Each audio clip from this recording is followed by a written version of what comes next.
To के अंदर क्या कह रहा है, एग्जाम्पल 2 के अंदर कह रहा है two tangent TP and TQ are drawn to a circle with centre O from an external point T।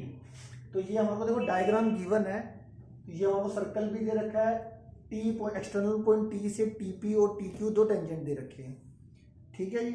और ये पूरे डायग्राम में क्या कह रहा है एंगल, ये हमारे को क्या प्रूव करने को कह रहा है, जो PTQ एंगल है, मतलब ये वाला एंगल PTQ एंगल, ये ट्वाइस किसके प्रूव करना है, OPQ मतलब एंगल 3, ये वाला angle twice of angle 3 prove करना है, ठीक है। ये वाला angle twice of angle 3 prove करना है, ठीक है जी। PTQ एंगल को क्या प्रूव करना है, twice of angle OPQ, done है। अब सबसे पहले इसमें स्टार्ट कैसे करते हैं हम, सबसे पहले तो मैंने इस एंगल को थीटा लेट कर लिया, लेट एंगल PTQ हमने क्या लेट कर लिया, थीटा, ठीक है। अब थीटा लेट करने के बाद इस ट्रायंगल के अंदर देखो, आपको पता है एक्सटर्नल पॉइंट से जो दो टेंजेंट ड्रॉ होते हैं दोनों की लेंथ इक्वल होती है, 10.2 थ्योरम की स्टेटमेंट कहती है। तो हमने लिख दिया TP and TQ are equal because of 10.2 theorem, ठीक हो गई। अब आपको ये पता होना चाहिए कि भैया इस ट्रायंगल के अंदर अगर ये दो साइड इक्वल है तो इनके अपोजिट दो एंगल भी इक्वल हो गए। ये हमने नाइन्थ क्लास में एक थ्योरम पढ़ी थी, angle opposite to equal sides of a triangle are equal to each other. अगर दो साइड्स इक्वल हैं एक ट्रायंगल की, दो साइड इक्वल है तो दोनों के अपोजिट, इस साइड के अपोजिट कौन सा एंगल है 2, इस साइड के अपोजिट कौन सा एंगल है 1, तो एंगल 1 एंगल 2 के बराबर हो जाएगा, ठीक है। तो मैंने ये थ्योरम की स्टेटमेंट लिख दी और साथ में एंगल 1 इक्वल टू एंगल 2 दिखा दी, ये काम हो गया खत्म। मतलब कहने का मतलब ये दोनों एंगल है बराबर। अब तुम देखो एंगल सम प्रॉपर्टी से इन तीनों एंगल का सम कितना होगा, 180। अब अगर मैं ये अब इसमें से एंगल 1 एंगल 2 के बराबर है, तो अगर ये थीटा 180 में से मैं थीटा माइनस कर दूं, 180 में से मैं क्या कर दूं, थीटा माइनस, तो वो कितना रह जाएगा एंगल 180 माइनस थीटा। अब ये 180 माइनस थीटा, इन दोनों एंगल का सम आना चाहिए। अब दोनों एंगल इक्वल भी हैं, दोनों एंगल क्या है, इक्वल भी है, तो डिवाइडेड बाय 2 कर दो, इतना एंगल, ये दोनों एंगल 1 भी इसके बराबर होगा और एंगल 2 भी इसके बराबर होगा, होगा कि नहीं होगा, होगा कि नहीं होगा। ये दोनों एंगल इक्वल भी हैं और इन दोनों एंगल का सम किसके बराबर आना चाहिए, 180 माइनस थीटा के बराबर। तो 180 माइनस थीटा डिवाइडेड बाय 2 कर दो, दोनों के बराबर आ जाए, 180 माइनस थीटा डिवाइडेड बाय 2 ये भी होगा, 180 माइनस थीटा डिवाइडेड बाय 2 ये भी होगा। जैसे मान लो इन दोनों एंगल का सम 90 है, एग्जांपल दे रहा हूँ, और दोनों एंगल इक्वल भी है, तो आप 45 लोगे ना इसको, कि नहीं। अगर इन दोनों एंगल इक्वल है और इन दोनों एंगल का सम 90 आना है तो क्या लोगे एंगल 45 लोगे। इसी तरीके से इन दोनों एंगल का सम आना है 180 माइनस थीटा, तो और इक्वल भी है, तो इनका इंडिविजुअल एंगल कितना होगा, 180 माइनस थीटा डिवाइडेड बाय 2, इसका भी होगा और इसका भी होगा। वो मैंने एंगल सम प्रॉपर्टी से डायरेक्ट लिख लिया कि एंगल 1 एंगल 2 से 180 माइनस थीटा डिवाइडेड बाय 2 दोनों एंगल के बराबर होगा, 1 भी और 2।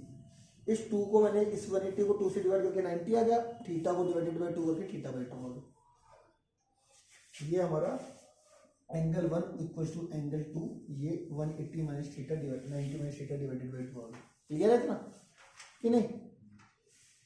अब इसके आगे देखो, इसमें एक OPT एंगल है, OPT एंगल, तो ये तो आपको 10.1 थ्योरम से आपको होता है radius is perpendicular to the tangent, ठीक है। अब वैसे OPT एंगल देखो, इसमें कौन सा एंगल आ रहा है, एंगल 1 प्लस एंगल 3, OPT के अंदर एंगल 1 प्लस एंगल 3, ठीक है। अच्छा OPT अगर एंगल की बात करूं तो radius is perpendicular to the tangent, तो वो क्या होगा 90 डिग्री बाय 10.1 थ्योरम, तो OPT एंगल की जगह पे 90 डिग्री लिख दिया।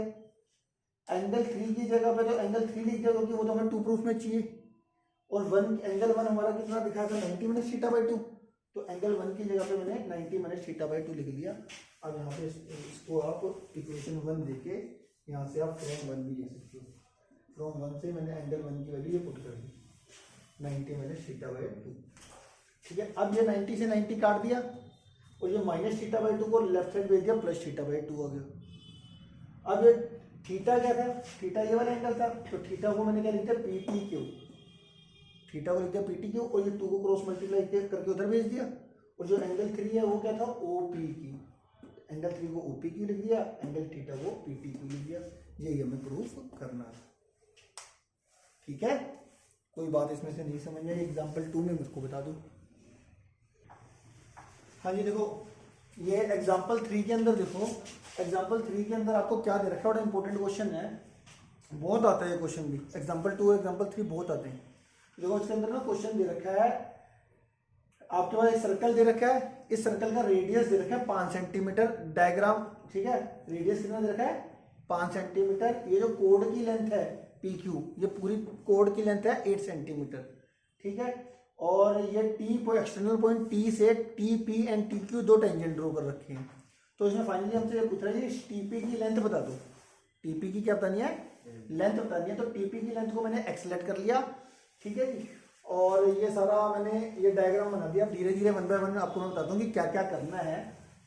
सबसे पहले इसके अंदर ये XY मान लिया। सबसे पहले इसके अंदर मेजर काम क्या है कि एंगल 1 और एंगल 2 को ये 90 डिग्री प्रूव करना। ये एंगल 1 और एंगल 2 90, ये एंगल 1 को 90 डिग्री दिखाना है बेसिकली। तो ये कैसे दिखा रहे हैं मैं आपको ये बताता हूँ। सबसे पहले मैंने स्टार्ट करा ट्राइंगल TPQ से, ट्राइंगल TPQ से। यहाँ पे TP और TQ length of the tangents है इक्वल होते हैं। आपको ने बताया 10.2 थ्योरम से जो एक्सटर्नल पॉइंट से जो टेंजेंट ड्रॉ होते हैं उनकी लेंथ क्या होती है, इक्वल। तो TP और TQ हमारी क्या होगी, इक्वल। तो ये जो ट्राइंगल होगी ये आइसोसेलेस ट्राइंगल होगी, क्या होगी, और आइसोसेलेस ट्राइंगल होगी। और ये देखो ये जो TO लाइन है ये एंगल बाइसेक्टर है, तुमने प्रूफ कर रखा है।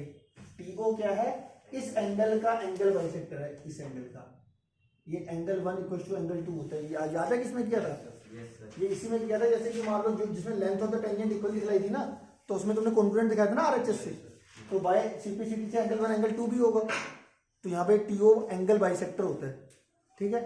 अब इन्होंने ना अलग से एक चीज देखो, अगर एक आइसोसेलेस ट्राइंगल है, ये क्या है आइसोसेलेस ट्राइंगल, मान लो ये साइड इसके बराबर है, और ये हमारा ये जो एंगल बाइसेक्टर है ये सामने वाली साइड के साथ एल्टीट्यूड बनाता है।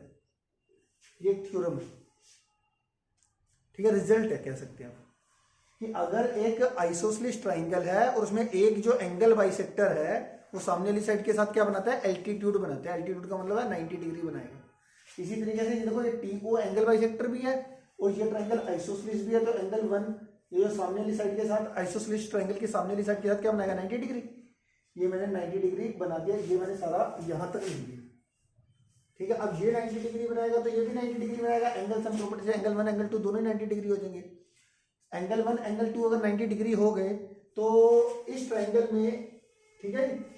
तो इसमें देखो आपने एक थ्योरम पढ़ रखी होगी, जैसे ये ट्राइंगल है और ये कोड है, अगर मैं सेंटर से परपेंडिकुलर लाइन ड्रॉ कर दूं कोड पे तो सामने ये कोड को क्या कर देता है, बाइसेक्ट।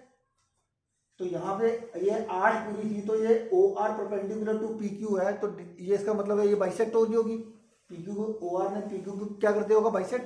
तो ये कितनी होगी 4 और ये भी कितनी होगी 4, ठीक है। अब 4 सेंटीमीटर ये लेके इसमें मैंने लगा दी पाइथागोरस और OR निकाल दी।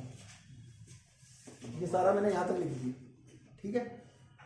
ये हमारे पास कोड, जो कोड के ऊपर अगर परपेंडिकुलर लाइन ड्रॉ करोगे सेंटर से तो बाइसेक्ट करेगी, तो ये हमारा कितना हो जाएगा 4 सेंटीमीटर, ठीक है। अब मैंने इस ट्राइंगल के अंदर लगाई पाइथागोरस, ठीक है। यहाँ पे 90 डिग्री है ना, पाइथागोरस लगाएंगे। ये 5 है ये 4 है, तो ये पाइथागोरस लगाया मैंने और फाइनली ये मेरा कितना निकल गया, OR निकल गया 3 सेंटीमीटर। OR कितना निकल गया 3 सेंटीमीटर। यहाँ तक बड़ा इंपॉर्टेंट काम है। इसके बाद 2 राइट ट्राइंगल है जिसपे पाइथागोरस लगनी है।